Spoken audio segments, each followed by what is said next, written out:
So I'm going to admit off the top of the show, I'm a bit punchy today. I don't know why. Sometimes like you eat lunch and you feel better, and sometimes you eat lunch and you're still kind of hangry. And I don't know whether it's because I was too deep into the YouTube comments, Anthony. That could have been it because I was preparing for Never Read the Comments or what it is, but I'm highly irritable today. And I think that's going to actually serve me well in today's opening rant. Anthony, I don't even think you know this is coming. This is formulated over the last 15 minutes. Oh, wow. Yeah, this is news to me. Yep. Always good when I don't run it by the producer first. But here we go. The Commanders have a new sign in their locker room. The sign reads, "Do your job." Yep. The same phrase that Bill Belichick has been using for at least a decade. In fact, there was a 2014 NFL Films documentary chronicling the 2014 Patriots called "Do Your Job." And actually, it's a brilliant phrase. Actually, truly, honestly, to break the wall of sarcasm here for a second, I love the phrase "do your job" for a football team, because what "do your job" is actually something much deeper. It implies that everybody understands exactly not only what is their job, but what is not their job. It prevents people from doing too much. It ensures that people are in the right place.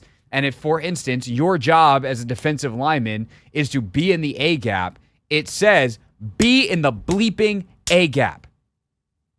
Because if you're there and all your teammates do their jobs, you will succeed as a unit. When someone tries to freelance, that's where you get in trouble. Here's why do I want to say hate? I'm going to stop 1 second short because I pride myself on not being a hot take artist. Here's why this bothers me. Here's why this makes my skin crawl. Yeah, that probably means I hate it. Even by design, that is not how the Commanders' defense operates specifically. It's how, I guess, any offense operates, do your job, but it's also really hard for a wide receiver to do a quarterback's job. That phrase actually doesn't really translate as well. Offensively, in terms of the total impact, it is far more obvious. Defense, where guys are like, I got to go make a play.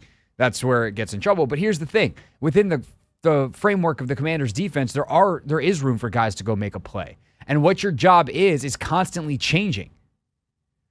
And we've talked about a ton with specifically Chase Young, that like he does have some freedom to go dive inside or get outside. And then it's John Allen's job to go replace where Chase Young was.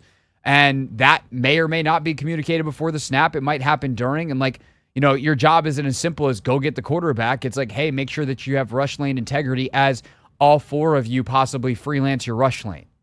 So even on a philosophical level, the style and schematics of this defense do not fit "do your job" nearly as well as the very clear and concise assignment-based football that Bill Belichick has been using for 40 years.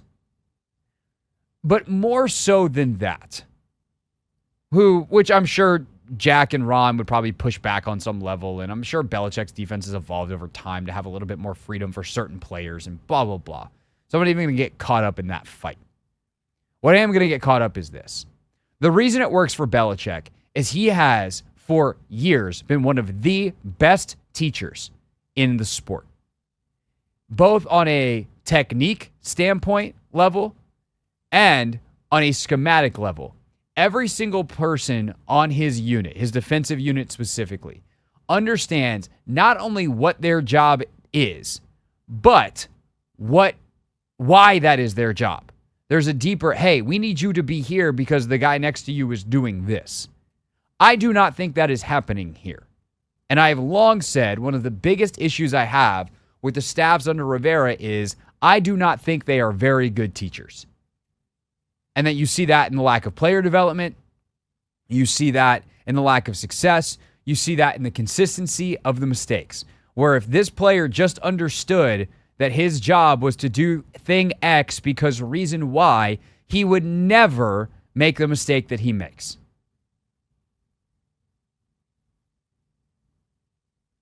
The amount of mixed messaging currently happening in Washington, specifically again on the defensive side, is absurd. This was actually something that someone pointed out in the YouTube comments. A good point. This is why we do read the comments. But you got, them just so mad at Emmanuel Forbes someone they drafted to make the kinds of plays he made in college while screaming at him to not play the technique that he played in college. And to not really, more specifically than the technique and like, hey, maybe we do our footwork a little bit differently, but like, hey, we got to keep everything in front of us. Go get turnovers. Hey, do not give up big plays. Go get turnovers. Like those two things don't always mix. Like you have to play with a little bit of risk and you have to scheme for that. If you have guys that you want to be your playmakers, you need to insulate them with more protection behind. If you want Emmanuel Forbes to be the best version of Emmanuel Forbes, don't leave him on an island. Give him protection. Give him the freedom to play that he might make a risky decision, and that decision might not pay off. But there's a safety there to cover it.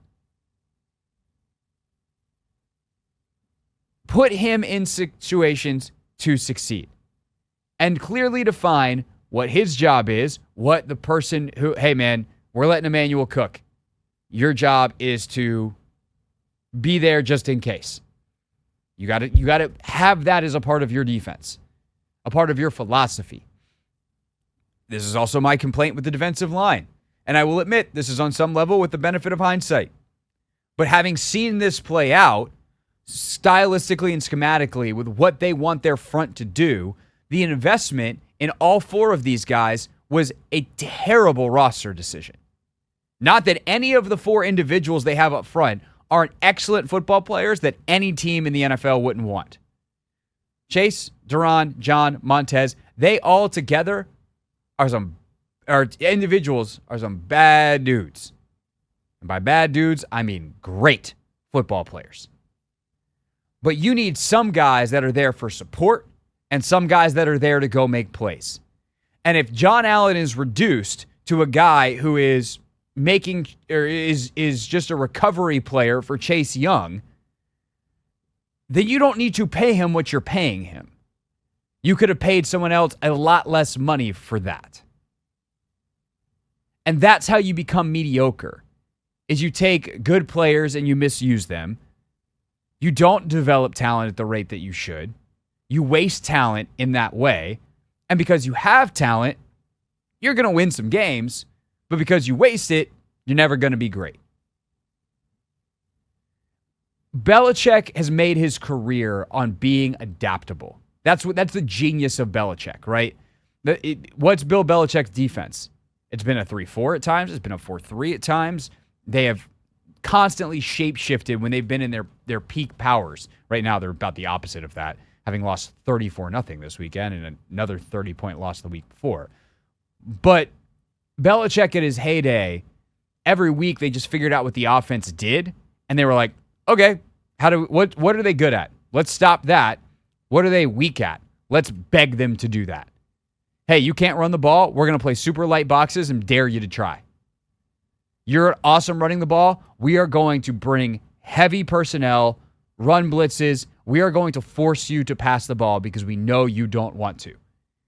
And he drafted players that could handle that intellectually and positionally and all of that stuff. And then week by week, as they put together a game plan, they made it abundantly clear this week, this is your job. Do this. This is the guy's next. Like, it almost should have been do your job, know everyone's job. So you understood how you fit in the puzzle. Players not only understood what they were supposed to do, but why. And by the way, this is not just a Belichick thing. He's the one who's most famous for it, but like Greg Popovich did this Tim Duncan was Tim Duncan. You know? Tony Parker was Tony Parker, Manu was Manu. This is why Steve Kerr is one of the best. Like, he is big on this kind of philosophy. Steph, you have the greenest light in the history of sports. You take all the shots you want. And while sometimes, yes, the turnovers that are careless that Steph Curry has will drive Steve Kerr up a wall, and he will occasionally be like, hey, man, let's rein it in a little bit. He lives with those, and he typically doesn't get that mad about him because it allows Steph to play with the freedom to be Stephen freaking Curry. And not that there's a Steph Curry on this defense, so to speak, but the understanding of who the player is, what makes him special, and assigning his job accordingly is part of the magic of do your job. Teams that don't understand this fail, straight up. So the problem isn't that it's a bad idea to reinforce do your job with a sign in the locker room. The problem is that no one on this defense seems to have any idea what their job actually is. It's a complete and total failure of the coaching staff, who on top of being poor teachers, just do not seem to have crushed it in any game this year from a game plan standpoint. They don't seem to have situational awareness or urgency. They don't seem to be putting players into position to succeed. And this is kind of my problem with the whole Rivera, and to a lesser extent because he's the DC, not the head coach, Del Rio regime. There are shreds of substance everywhere in this organization, but there's no brilliance on the football side of it, at least defensively. I think the word's still out on EB, right? He's pretty brilliant in a lot of ways. Whether he can cut it as a solo play caller is like, he hasn't proven that yet. We're 5 games in, and there's some significant problems that still need to be worked out. But there's no brilliance when it comes to Rivera, and there are a lot of platitudes. And I will say this is a pet peeve for me, but I hate platitudes. It's extremely robotic, extremely uninspiring, and you have just enough knowledge to get by.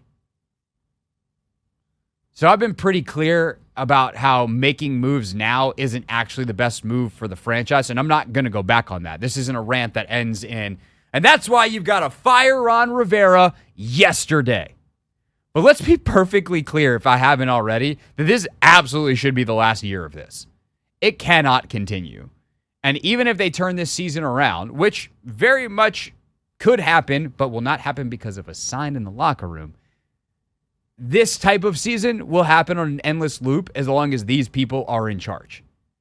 Do your job, says the sign. You first, says the angry mob outside. You first.